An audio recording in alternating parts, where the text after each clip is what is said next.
జనగామలోని hill county project. ఇది మంచి ఇన్వెస్ట్మెంటా కాదా ఒకసారి చూద్దాం. ఒకప్పటి జూబ్లీహిల్స్ లాగా అంటున్నారు. మరిందులో నిజమెంత? ఈ కథకు కేంద్ర బిందువు తెలంగాణలోని జనగాం.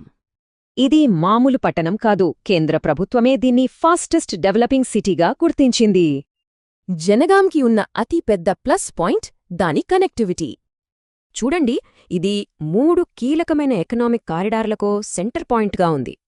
ఇంతలా డెవలప్ అవుతున్న ఈ ప్రాంతంలోనే ఉంది మన hill county project. Shri Siddhivinayaka developers దీన్ని 16 ఎకరాల్లో డెవలప్ చేస్తున్నారు. అన్ని పర్మిషన్లు ఉన్నాయి. డీటీసీపీ, రేరా అప్రూవ్డ్, టైటిల్ కూడా చాలా క్లియర్గా ఉంది. సరే, ఇప్పుడు లొకేషన్ హైలైట్స్ ఏంటో ఒకసారి చూద్దాం.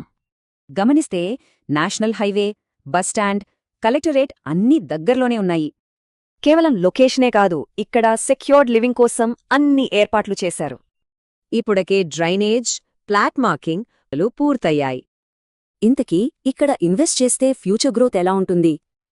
IT corridor, textile hub, pharma కంపెనీలు ఇలా ఎన్నో రాబోతున్నాయి. ఈ డెవలప్మెంట్స్ వల్ల ల్యాండ్ వాల్యూ విపరీతంగా పెరిగే అవకాశం ఉంది. కేవలం 3 నుంచి 5 ఏళ్లలో పెట్టుబడికి 2-3 రెట్లు రిటర్న్స్ రావచ్చు. అయితే డెవలపర్ ఎంత నమ్మకమైన వాళ్ళు అనేది కూడా చాలా ముఖ్యం. వీళ్లకు 2500 మందికి పైగా హ్యాపీ కస్టమర్లున్నారు. ట్రాక్ రికార్డ్ చాలా స్ట్రాంగ్గా ఉంది.